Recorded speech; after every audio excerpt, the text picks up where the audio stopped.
over the politics of trying to get people to throw stuff at each other. I'm not going to throw mud at anybody on this stage tonight.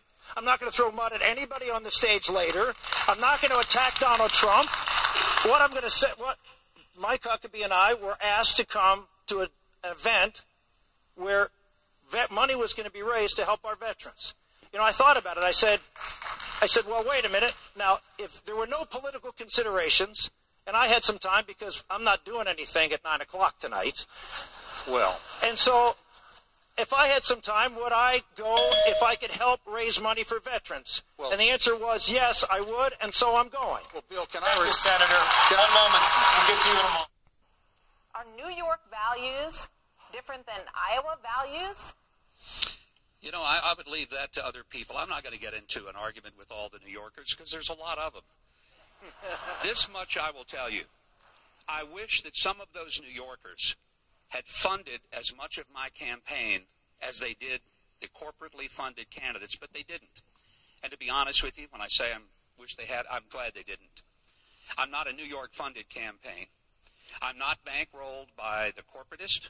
I'm not bankrolled by Goldman Sachs and Citibank and AIG and all the big brokerage houses and the billionaires. I'm sponsored by people like Thomas, a part-time Uber driver in Pennsylvania, who sent me $25 this week. He's between jobs. He's driving an Uber car.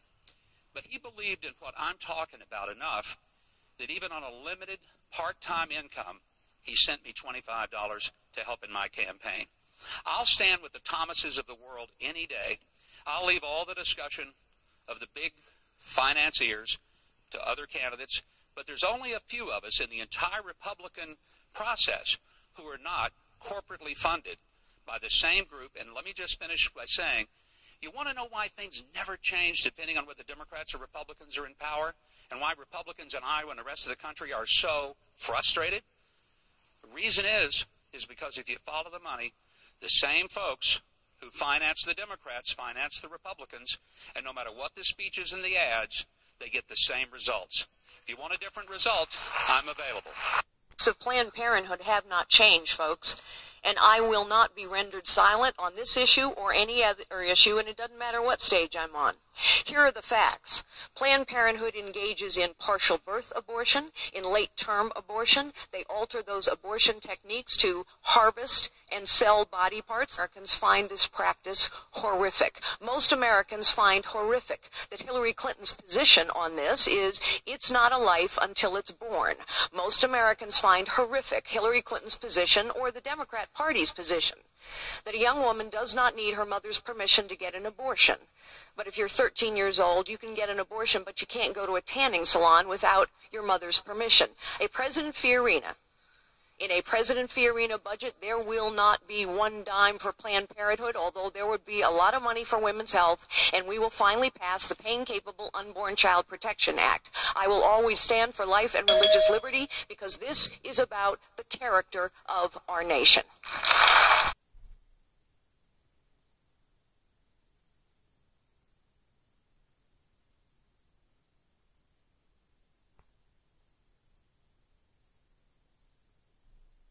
Start with is understanding that we must stand up to adversaries.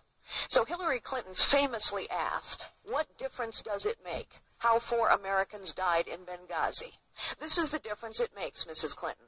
When terrorists purposefully attack an American embassy and kill 4 Americans, including an ambassador, and the next morning you get up and you lie about a videotape that doesn't represent our values, instead of saying the United States of America was purposely attacked by terrorists and we will seek retribution, then you are saying to every adversary and every terrorist organization on the planet, it's open season. That, Mrs. Clinton, is what difference it makes. Thank you. In that State of the Union, President Obama didn't so much as mention the 10 sailors that had been captured by Iran. Hillary Clinton would be a national security disaster. If she gets elected, she's under investigation with the FBI right now. She might be going back and forth between the White House and the courthouse. I'm very happy to get a question this early on. I was going to ask you to wake me up when the time came. And as you know, the U.S. Constitution says only natural-born citizens are eligible for the office of President of the United States. Some of the more extreme ones insist that you must not only be born on U.S. soil, but have two parents born on U.S. soil. Under that theory, not only would I be disqualified, Donald J. Trump would be disqualified. But I was born here. But I'm happy to consider naming you as VP, and so if you happen to be right, you could get the top job at the end of the day. I hate to interrupt this episode of Court TV. I will gladly accept the mantle of anger. If this president could confiscate every gun in America, he would. Not by signing unconstitutional executive orders. This guy is a petulant child. Not a lot of conservatives come out of Manhattan. That was a very insulting statement that Ted made. Now, you already had your chance, Mark. You blew it. Here's what I am saying. I'm liking him For tonight. too long. I saw you on the Senate floor flip your vote on crop insurance because they told you it would help you in Iowa. I appreciate your dumping your OPPO research folder on the debate. No, it's your stage. record. Know exactly what New York values are. I am from New York. Well, you're from New York, so you might not. But I promise you, in the state of South Carolina, they do. And listen, there are many, many wonderful, wonderful working men and women in the state of New York. But everyone understands that the values in New York City are socially liberal or pro-abortion or pro-gay marriage, focus around money and the media. And I guess I can frame it another way. Not a lot of conservatives come out of Manhattan. I'm just saying. Conservatives actually do come out of Manhattan, including William F. Buckley and others, just so you understand. New York is a great place. It's got great people. It's got loving people, wonderful people. When the World Trade Center came down, I saw something that no place on earth could have handled more beautifully, more humanely than New York. You had two 110-story buildings come crashing down. I saw them come down. And we saw more death, and even the smell of death.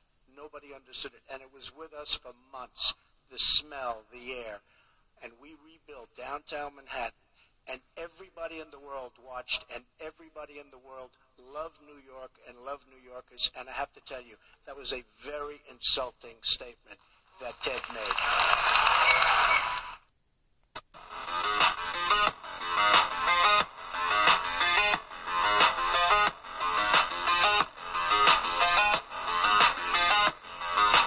Tuesday night, I watched Story Time with Barack Obama, and I got to tell you, it sounded like everything in the world was going amazing, you know? Anyone claiming that America's economy is in decline is peddling fiction. The president tried to paint a rosy picture of jobs. And you know, he's right. If you're a Washington lobbyist, if you make your money in and around Washington, things are doing great. I have no understanding why the president thinks that everything is going well. Political hot air? I think a pause on Syrian refugees has been exactly right. Where are the women? There look like very few women, very few children, strong, powerful men, young. And people are looking at that and they're saying, what's going on? This president has consistently underestimated the threat of ISIS. If you listen to the State of the Union the other night, he described them as a bunch of guys with long beards on the back of a pickup truck. They are much more than that. As we focus on destroying ISIS, over-the-top claims that this is World War III just play into their hands. When I'm president, we're not just going to have a president that gives a State of the Union and says America's the greatest country in the world. When I'm president, we're going to have a president that acts like it.